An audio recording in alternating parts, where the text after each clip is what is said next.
ఈ విధంగా అక్రూరుడు యమునా జలంలో స్నానం చేస్తున్నాడు. నడుములలోతు నీళ్లలోకి వెళ్ళాడు. హాయిగా ఆయనకు ఆ యమునలో స్నానం చేయాలనిపించింది. చాలా సేపు స్నానం చేశాడు. ఆ స్నానం చేసినంతసేపు కూడా కృష్ణ పరమాత్మనే ధ్యానిస్తూ ఉన్నాడు. దీన్ని బట్టి మనం తెలుసుకోవాల్సింది ఏంటంటే, నదీ స్నానాలు చేసేటప్పుడు భగవన్నామస్మరణ చేస్తూ చెయ్యాలి. ఆ కృష్ణ పరమాత్మ యొక్క నామాన్ని స్మరిస్తూ హాయిగా యమునలో స్నానం చేస్తూ ఒక్కసారి మునగాలనిపించింది. ఒక్కసారి ముక్కు పట్టుకొని అలా బుట్టకేసాడు కిందకి. ఎప్పుడైతే లోపలికి మునిగాడో అక్కడ ఒక విచిత్రం జరిగిందనమాట.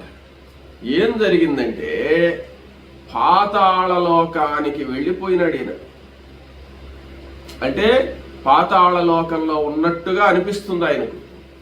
ఆ పాతాళలోకంలో బంగారంతో నిర్మింపబడినటువంటి ఒక పెద్ద మండపం కనపడ్డది అనమాట. ఆ మండపంలో నవరత్నాలతో వజ్ర వైఢూర్యాలతో నవరత్నాలతో చెక్కబడినటువంటి స్తంభాలు, మొత్తం బంగారుతో నిండినటువంటి ఒక పెద్ద మండపం ఉంది. ఆ మండపంలో వాసుకి, కర్కోటకుడు మొదలైనటువంటి సర్పరాజులందరూ కూడా రూపాలు ధరించి విహరిస్తూ ఉన్నారు.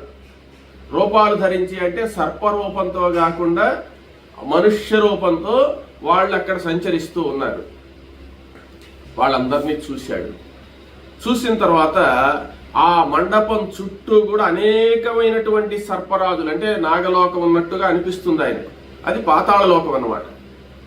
మధ్యలో బాగా చుట్ట జుట్టుకొని 1000 పడిగలతో ప్రకాశించేటువంటి ఆదిశేషుడు కనపడ్డాడు.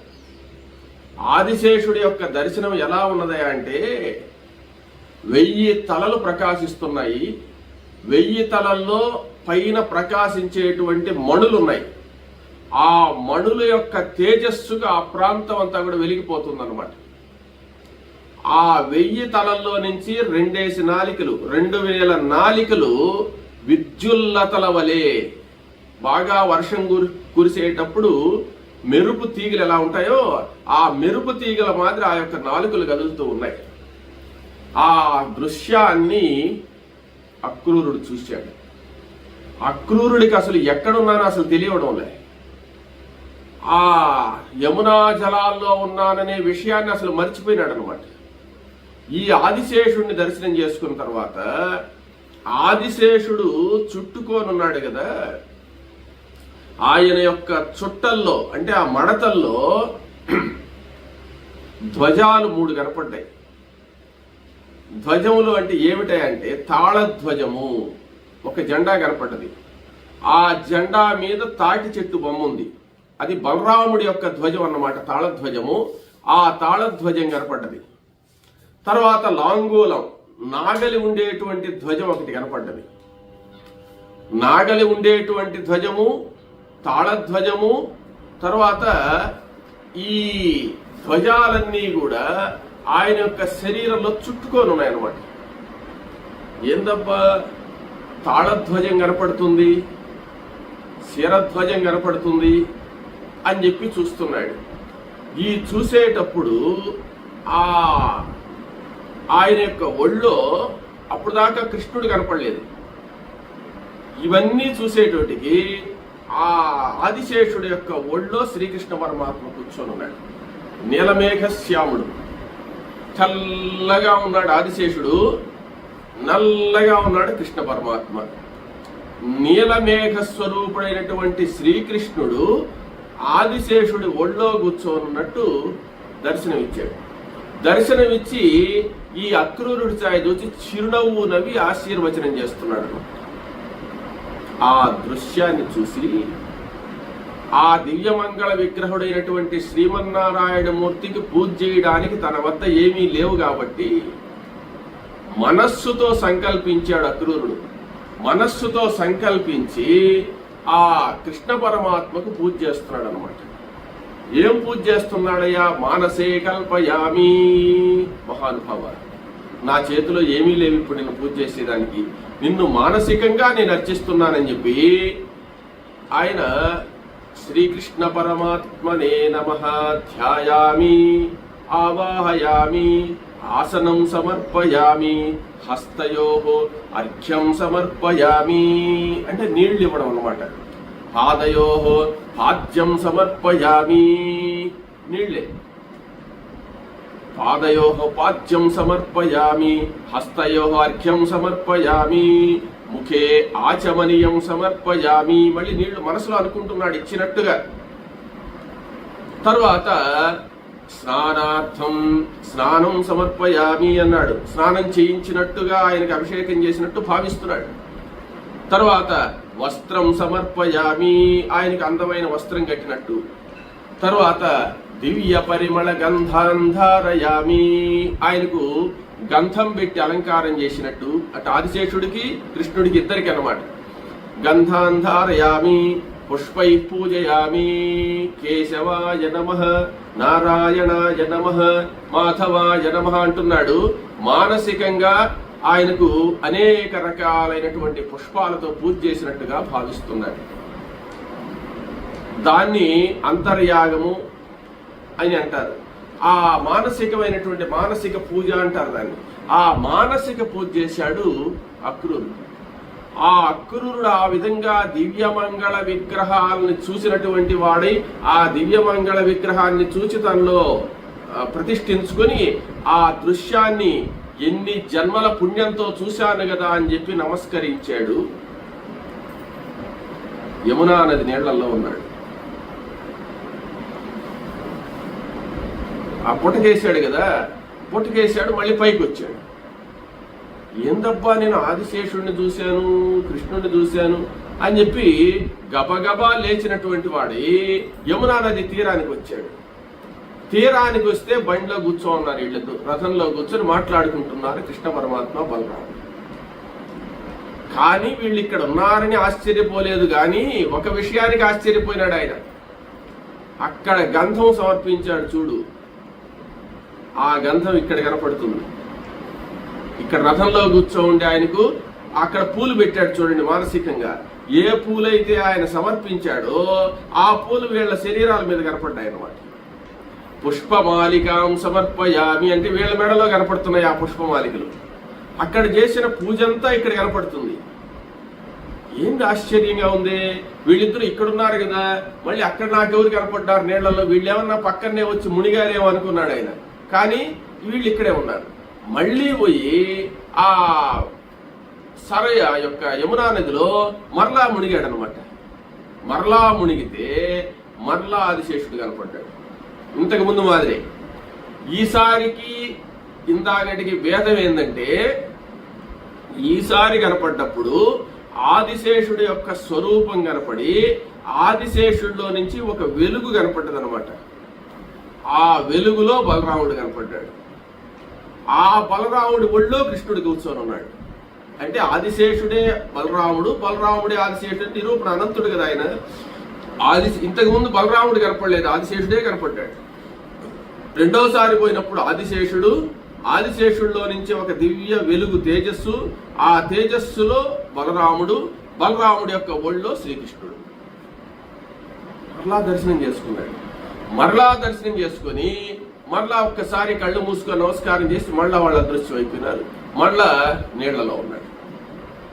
నేరుగా నీళ్లలో నుంచి పైకి లేచాడు. పైకి లేచి నేరుగా ఇక ఆలస్యం చేయకూడదని చెప్పి రథం దగ్గరికి వచ్చేసాడు. రథం దగ్గరకు వచ్చే సమయానికి శ్రీకృష్ణ పరమాత్మ ఉన్నాడు అక్కడ. శ్రీకృష్ణ పరమాత్మ అంటున్నాడు, అక్రూరా ఏమి ఇంత ఆలస్యమైంది, ఏమి ఇంతసేపు స్నానం చేస్తుండేవే, నువ్వేమన్నా యమునా నదిలో నీకేమన్నా పాతాళలోకం కనపడ్డతయ్యా? ఏదో ఊరికే మునిగి స్నానం చేసి రాకుండా పాతాళలోకానికి పోయి వచ్చినంత పని చేశావే నువ్వు, పాతాళానికి ఏమన్నా పోయినావా, ఇంత ఆలస్యం అయింది అని అడిగాడు.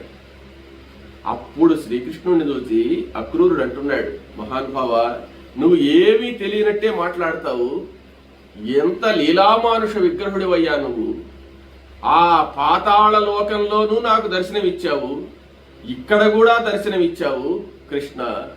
ఇంకా ఆలస్యం చేస్తే లాభం లేదు, మనం మధురా నగరానికి వెళ్ళాలి అని చెప్పాడు అనమాట.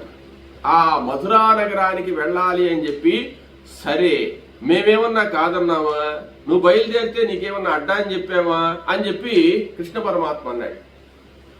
అప్పుడు ఆ అక్రూరుడు పరమ సంతోషంతో ఆ కృష్ణ బలరాములిద్దరికీ కూడా నమస్కారం చేసి, మంచి ఎండ సమయం అన్నమాట అది, ఆ ఎండ సమయం కాబట్టి వాళ్ళిద్దరికి నమస్కారం చేసేసి ఇంక బయలుదేరదాం మనము, సాయం సంధ్య లోపల, సాయంకాలం లోపల కంస దర్శనం చేసుకోవాలా, ఆలస్యం అయితే ఆయన ఒప్పుకోడు కాబట్టి ఈ గోకులంలో ఉండే వాళ్ళందరూ కూడా బయలుదేరేశారు, మనం వెళ్ళాలి అని చెప్పి అన్నాడు.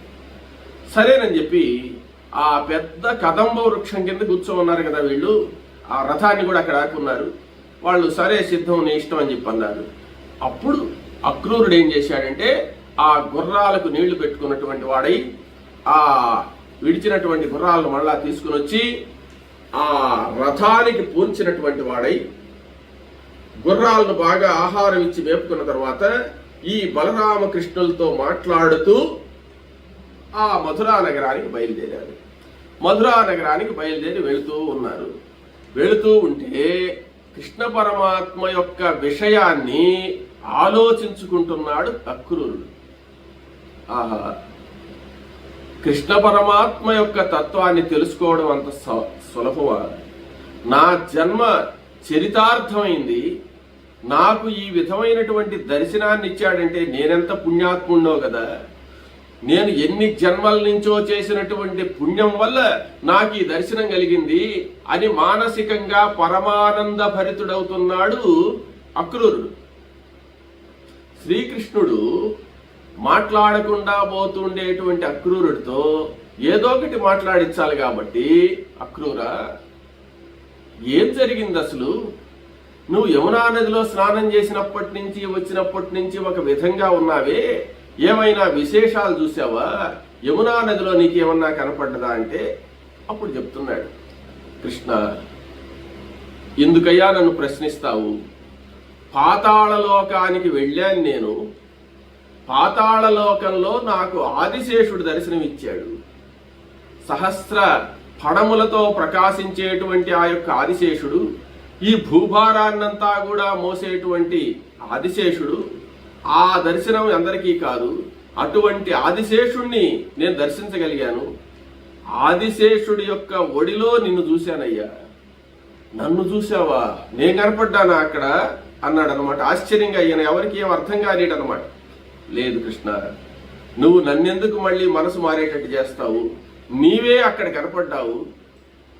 నీవు నెమిలి పింఛం ధరించి పిల్లన గ్రోవి ధరించి చిరునవ్వుతో నన్ను ఆశీర్వదించావు. నేను నిన్ను మానసికంగా పూజించాను. మానసికంగా నేను అర్చించినటువంటి ద్రవ్యాలన్నీ కూడా యమునా తీరంలో ఉండే మీ శరీరాల మీద నేను చూశాను. కాబట్టి నీ యొక్క శక్తిని, నీ యొక్క మహిమను ఎవరూ వర్ణించలేరు కృష్ణ. ఇప్పుడు మనం మధురా నగరానికి వెళ్తున్నాం కదా, మధురా నగరానికి వెళ్ళేటువంటి మనం ఏ ఉద్దేశంతో వెళ్తున్నామో తెలుసా? ఖచ్చితంగా నీవు కంసుడిని సంహరించాలి. మీ తల్లిదండ్రులైనటువంటి దేవకీ వసుదేవుల యొక్క కష్టాన్ని తీర్చాలి. ఇది ముఖ్యమైనటువంటి ఉద్దేశం. ఈ ఉద్దేశాన్ని ఆధారంగా చేసుకునే మనం బయలుదేరుతున్నాము అని మాట్లాడుకుంటూ వస్తున్నారు. మాట్లాడుకుంటూ ఈ బృందావనాన్ని వదిలి మధురా నగరానికి ప్రవేశిస్తున్నాడు కృష్ణ పరమాత్మ. ఇక్కడ మనం తెలుసుకోవాల్సినటువంటి ఘట్టం ఏంటంటే, బృందావనంలో రేపల్లె వాసులతో కలిసి ఆయన ఆవులను రక్షిస్తూ, తర్వాత గోపకాంతలతో గోపికలతో అనేకమైనటువంటి విహారాలు చేశాడు ఆయన. ఆఖరి సందర్భంలో అంటే మొట్టమొదటి నుంచి కాదు, ఇక మధురా నగరానికి వెళతాను అన్న కొన్ని రోజుల ముందు నుంచి గోపికలతో బాగా కలిసి ఉన్నాడు అనమాట. ఆ బాగా కలిసినటువంటి సందర్భాల్లో ఎన్నెన్నో విషయాలు జరిగాయి. ఆ ఎన్నెన్నో విషయాలన్నీ కూడా ఈ గోపికలు నెమరేసుకుంటున్నారు. గోపికలు కృష్ణుడిని మరిచిపోలేకున్నారు. అంటే ఎందుకు చెప్తున్నాను ఈ విషయాన్ని అంటే, బృందావనాన్ని వదిలిపెడుతూ ఉన్నాడు కృష్ణ పరమాత్మ. బృందావనాన్ని వదిలిపెట్టేటువంటి కృష్ణ పరమాత్మ మళ్ళీ వచ్చాడు అంటే ఇక ఇటువంటి వ్యామోహంతో, ఇటువంటి కోరికతో, ఇటువంటి ఆనందంతో రాడు. ఇంకా మనం చదువుకునేటువంటి వాడు హై స్కూల్లో చదివే చదువు ఒక రకం, కాలేజీలో చదివే చదువు ఒక రకం. అట్ట కృష్ణుడేమంటే ఈ వయసులో చేసినటువంటివన్నీ ఇంక చేయలేడు కదా, ఇంక పెద్దవాడైపోతాడు, పెద్ద తరహాగా మాట్లాడతాడు, పెద్దగానే ఉంటాడు. కానీ గోపికలతో ఈ విధంగా తిరిగి వ్యవహరించడం అనేది ఇంక జరగదు కదా, ఆ సంతోషం మాకు లేకుండా పోయింది కదా అని దుఃఖిస్తూ ఉన్నారు ఇక్కడ గోపికలు. ఇటువంటి బాల్య చేష్టలన్నీ కూడా ఇంక మనకు రావు కదా. ఎంత కంసుడి దగ్గరికి వెళ్ళినా, ఎంత రాచరికాన్ని అనుభవించినా, ఎంత గొప్పవాడినైనా కూడా ఈ మధుర ఘడియలు ఇంక నేను పొందలేను కదా అని కృష్ణుడు కూడా బాధపడుతున్నాడు అనమాట. అక్కడ ఉద్ధవుడికే, అక్రూరుడికేమో తన స్వరూపాన్ని చూపించాడు, అంతా బాగానే ఉంది. కానీ అక్రూరుణ్ణి సంతోషింపజేసినంత గోపికలు నేను సంతోషింపలేకపోతున్నాను కదా, వాళ్ళకి దర్శనాన్ని ఇవ్వలేకపోతున్నాను కదా అని చెప్పి బాధపడుతున్నాడు. ఇది బృందావనానికి కృష్ణ పరమాత్మకు ఉండేటువంటి అవినాభావ సంబంధం అన్నమాట. దాన్నే చెప్తాడు.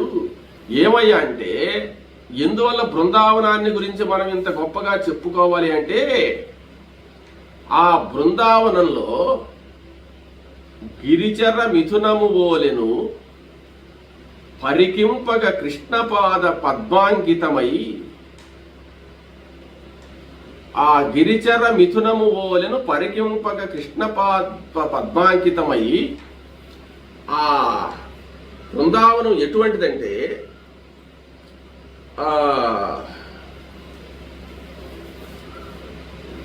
గిరిచర మిథునం అంటే, గిరి శరత్ అంటే, చరత్ అంటే సంహరణే ధాతువు అంటారనమాట. గిరిని సంహరించేటువంటిది వజ్రాయుధం. కృష్ణ పరమాత్మ చిన్న వయసులో ఉన్నప్పుడు బృందావనంలో సంచరిస్తూ ఉంటే ఆ అడవిలో తిరిగేటువంటి వాళ్ళందరూ కూడా చూస్తున్నారట ఆ పాదాలను, కృష్ణుడి యొక్క పాదాలను. ఆయన చిన్న చిన్న పాదాలు, ఒక 10 ఏళ్ళు వచ్చిన తర్వాత పెద్ద పెద్ద పాదాలు ఉన్నాయి కదా, ఆ పాదాలన్నీ ఎలా ఉన్నాయంటే దేవేంద్ర నగరానికంటే కూడా, అంటే ఎలా ఉన్నది ఆ బృందావనం అంటే దేవేంద్ర అమరావతి కంటే కూడా కొన్ని రెట్లు గొప్పదిగా ఉంది అంటాడు. అమరావతి కంటే గొప్పది ఎట్టయింది బృందావనము అని. ఇక్కడ సందేహం ఎట్లంటే సమాధానము, గిరిచర మిథునము ఓలెను పరికింపగా కృష్ణపాద పద్మాంకితమై, ఆ పాద పద్మాలు ఉన్నందువల్ల అమరావతి కంటే గొప్పదన్నాడు. పాద పద్మాలకి అమరావతికి ఏందయ్యా పోలికంటే, ఈయన పాద పద్మాల్లో వజ్రం యొక్క గుర్తులు ఉన్నాయన్నమాట. వజ్రాయుధం యొక్క గుర్తులు అంటే పద్మము గుర్తులు, వజ్రం గుర్తులు, శంఖము గుర్తులు ఇవన్నీ ఉన్నాయి. ఈయన అనేక అడుగులు వేసాడు కదా, అనేక అడుగులు వేసినప్పుడు ఈ అనేక అడుగులు పట్ట దగ్గరల్లా వజ్రాయుధాలు చాలా ఉన్నాయన్నమాట, ముద్రలు. కానీ దేవలోకంలో ఉండేది ఒక్క వజ్రాయుధమే. దేవలోకంలో దేవేంద్రుడి చేతిలో ఒక్క వజ్రాయుధం ఉంది, కానీ రెండో వజ్రాయుధం లేదు. కానీ బృందావనంలో అనేక వజ్రాయుధాలు ఉన్నాయి కాబట్టి ఆ సురరాజ నగరు కంటెను తరుణి బృందావనంబు తద్దయు నొప్పెను అంటాడు. ఏమయ్యా అంటే, గిరిచర మిథునము ఓలెను పరికింపగ కృష్ణపాద పద్మాంకితమై సురరాజ నగరు కంటెను తరుణి బృందావనంబు తద్దయు నొప్పును. అంటే ఆమె సురరాజు నగరి కంటే గొప్పదిగా ఉందంటే అక్కడ ఒక్క వజ్రాయుధం ఉంది, ఇక్కడ కృష్ణపాద పద్మాల్లో ఉండే ముద్రలు అనేక వజ్రాయుధాలు ఉన్నాయి కాబట్టి అమరావతి కంటే గొప్పది అని. అటువంటి శ్రీకృష్ణ పాద పద్మముల చేత సంచరింపబడినటువంటిది, కృష్ణపాద పద్మాల చేత అంకితమైనటువంటిది బృందావనం. ఎందుకు నేను బృందావనాన్ని గురించి ఇంత ఇదిగా చెప్తున్నానంటే, మనం మనస్సులో ఎప్పుడైనా సరే బృందావనాన్ని గురించి స్మరిస్తే, కృష్ణుణ్ణి స్మరించకపోయినా బృందావనాన్ని కానీ స్మరిస్తే మన పాపాలన్నీ పోతాయి. ఎందువల్ల అంటే, ఎక్కువ సార్లు బృందావనంలో సంచరించిన వాడు, ఎక్కువ సార్లు బృందావనంలో ఉన్నటువంటి వాడు, ఆ కృష్ణ పరమాత్మ మనం దేవాలయాల్లో ఎక్కడైనా పూజ చేసుకున్నప్పుడు, నమస్కరించినప్పుడు, అర్చన చేసినప్పుడు వాళ్ళు శఠగోపురం అని పెడతారు పైన. దానిపైన విష్ణు పాదాలు ఉంటాయి. ఆ విష్ణు పాదాలు మన శిరస్సుకు తగిలితే ఎంతో మంచిదని మనం అనుకుంటాం. అటువంటి పాదాలు నిరంతరం ఎక్కువ సార్లు సంచరించినటువంటిది బృందావనం అన్నమాట.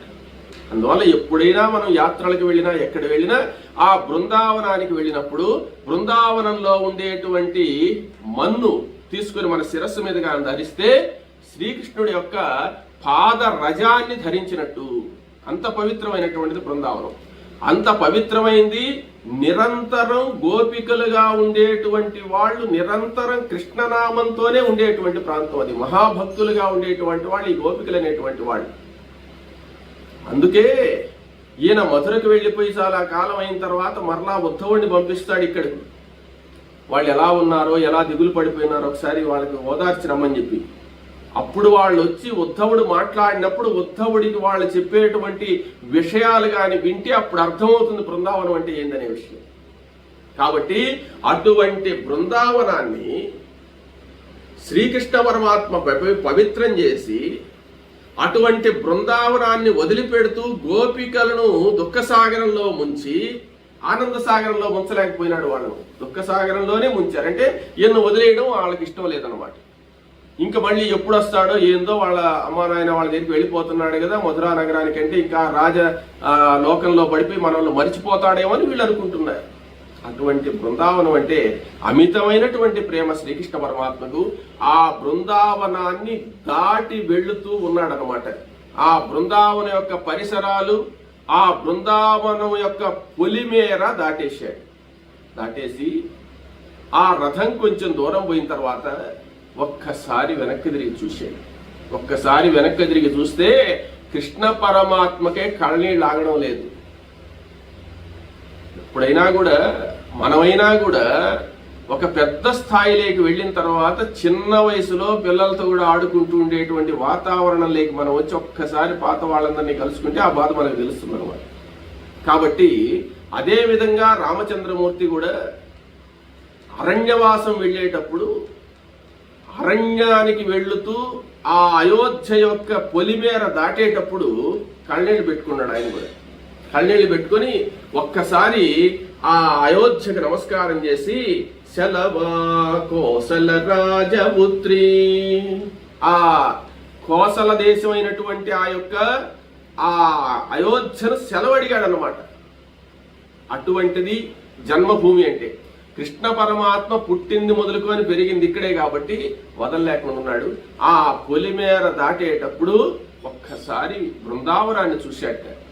బృందావనాన్ని చూస్తే ఆ శ్రీకృష్ణ పరమాత్మ కటాక్షాలకు, శ్రీకృష్ణ పరమాత్మ యొక్క సంచారానికి, శ్రీకృష్ణ పరమాత్మ యొక్క విహారానికి, శ్రీకృష్ణ పరమాత్మ యొక్క పాదస్పర్శకు నోచుకున్నటువంటి ఆ బృందావనం ఎంత పవిత్రమైందో కదా. దేన్నైనా వదలగలిసినటువంటి శక్తి కలిగినటువంటి పరమాత్మ బృందావనాన్ని వదలలేకపోతున్నాడంటే ఎంత అవినాభావ సంబంధం ఉందో చూడండి.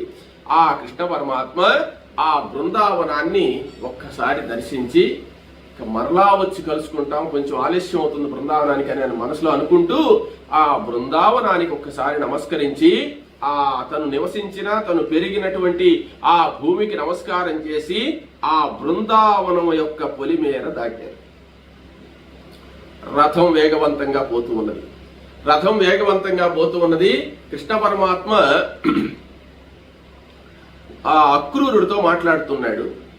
మాట్లాడుతూ ఉండేటువంటి సందర్భంలో కృష్ణ పరమాత్మ యొక్క మనస్సు కొంచెం అలా అన్నదనమాట బృందావనాన్ని వదిలేటప్పుడు.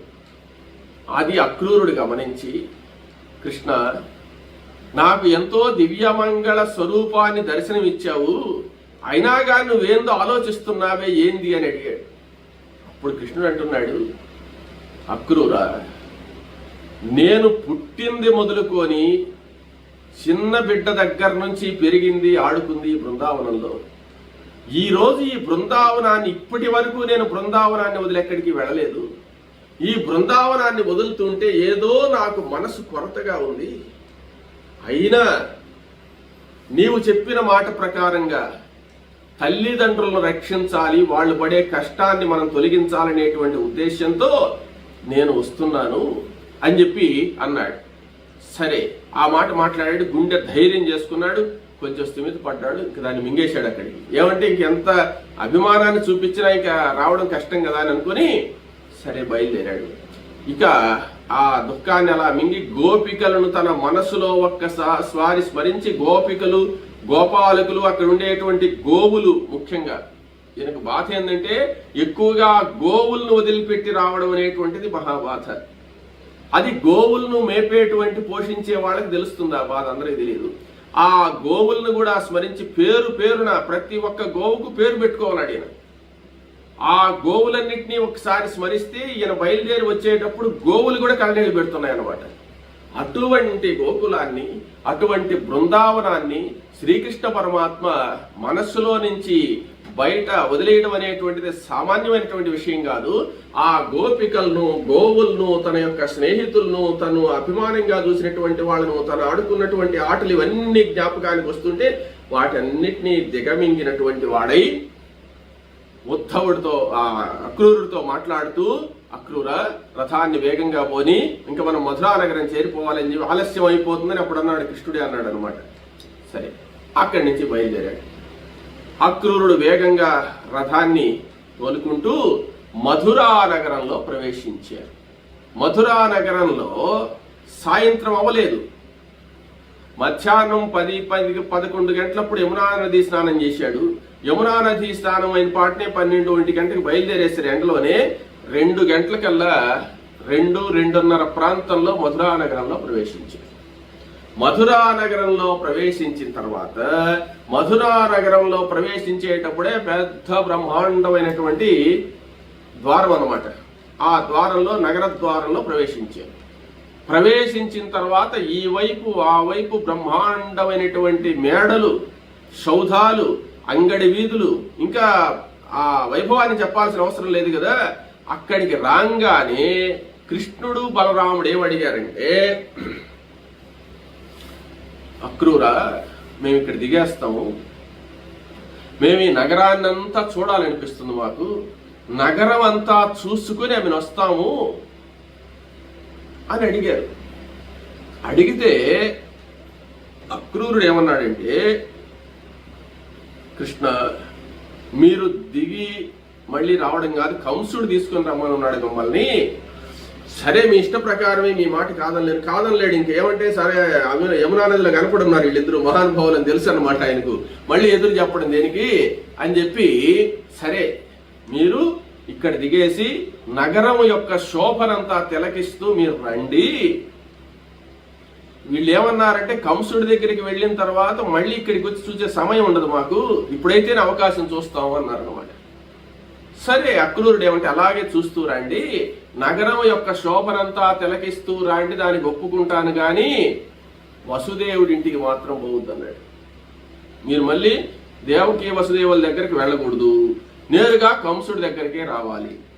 నువ్వు కంసుడి దగ్గరికి రాకుండా దేవకి వసుదేవుల దగ్గరికి కానీ వెళ్ళావంటే మళ్ళీ కంసుడిలో ఏదో మార్పు వస్తుంది. ఆ కంసుడు మళ్ళీ ఏదో ఒకటి చేస్తాడు. కంసుడి విషయం వృత్తం మంచిది కాదు. అందువల్ల మీరేమంటే నన్ను తిడతాడు అప్పుడు, ఏమని, మిమ్మల్ని ఇక్కడ తీసుకురామంటే మళ్ళీ అక్కడెందుకు వదిలేవని చెప్పి. అందువల్ల నీ తల్లిదండ్రుల దగ్గరికి మాత్రం పోవద్దు, ముందు కంస దర్శనం చేసుకొని తర్వాత తల్లిదండ్రుల దగ్గరికి పో, నాకు ఇబ్బంది ఉండదని చెప్పాడు. అప్పుడు కృష్ణుడు ఏమంటే, అలాగే మేము ఒకే ఈ అంగడి వీధులు అవి ఇవి చూసి ఈ బజార్లు ఎట్టున్నాయో చూసుకొని వచ్చేస్తాము, అక్కడికే వస్తాం, మా మావాళ్ళ ఇంటికే వస్తాంలే, ఇక్కడికి మా అమ్మ వాళ్ళ దగ్గరికి పోము అని చెప్పారనమాట. చెప్పిన మాట ఆ మాట తీసుకున్నటువంటి వాడై ఆ అక్రూరుడు వాళ్ళని రథంలో నుంచి దించినటువంటి వాడై తను మాత్రం రథాన్ని తీసుకుని వెళ్ళిపోయినాడు. రథాన్ని తీసుకుని వెళ్ళిపోయి కంస మహారాజు దగ్గరికి వెళ్ళి, కంస మహారాజుతో కృష్ణ బలరాములు కూడా వచ్చున్నారు, నందవ్రజం నుంచి అందరూ కూడా బయలుదేరి వచ్చారు, కృష్ణ బలరాములు కూడా వచ్చారనేటువంటి విషయాన్ని ఆ కంసుడికి తెలియజేశాడు. కంసుడు కూడా వీళ్ళు వచ్చారనే విషయాన్ని తెలుసుకొని పరమానంద భరితుడై ఉన్నాడు. ఒక విధంగా కడుపులో దడ మొదలైంది, ఒక విధంగా సంతోషం మొదలైంది కంసుడికి. కృష్ణ బలరాములిద్దరూ కూడా ఆ అనేక మంది సంచరించేటువంటి ఆ కంస మధురా నగరంలో అనేకమైనటువంటి అంగడి వీధులు, రాజసౌధాల మధ్య అనేక మంది జన సందోహం అంతా సందు లేకుండా ఉండేటువంటి ప్రాంతంలో వీళ్ళిద్దరూ ఆ మధ్యలో నడిచి వెళ్తున్నారు. నడిచి వెళ్తుంటే వీళ్ళ యొక్క సౌందర్యాన్ని చూసి ఆ నగర ప్రజలు కావచ్చు, ఆ మేడల మీద ఉండేటువంటి వాళ్ళందరూ కూడా విస్తుపోయి చూస్తూ ఉన్నారు. సూర్య చంద్రుల మాదిరి ప్రకాశిస్తూ బలరామకృష్ణులు మధురా నగరంలో ఆ రాజవీధిలో వెళుతూ ఉన్నారు. జనమేజయ మహారాజా అని వైశంపాయన మహర్షి ఈ యొక్క హరివంశంలో అష్టమాశ్వాసాన్ని తెలియజేస్తున్నాడు. శ్రుత సకల పురాణ సూక్ష్మ బుద్ధి ప్రవీణ జిత సకల సపత్ర స్వీకృత అనేక రత్న కృత సకల సుకర్మ కీర్తనీయ స్వధర్మ గత సకల కళంక కాంతిరాకాశ శంక. ఇది శ్రీ శంకర స్వామి సంయమేశ్వర చరణ సరోరుహ ధ్యానానంద సౌందర్య ధుర్య శ్రీ సూర్య సుఖ విసంభవ శంభుదాస లక్షణాభిధేయ ఎర్రయతావదేయ ప్రణీతం వైన హరివంశమునందు పూర్వభాగంబునందు అష్టమాశ్వాసం. ఈ విధంగా అష్టమాశ్వాసాన్ని పూర్తి చేసి మనం నవమాశ్వాసంలోకి ప్రవేశిస్తూ ఉన్నాము. రేపు ప్రవేశిస్తాం.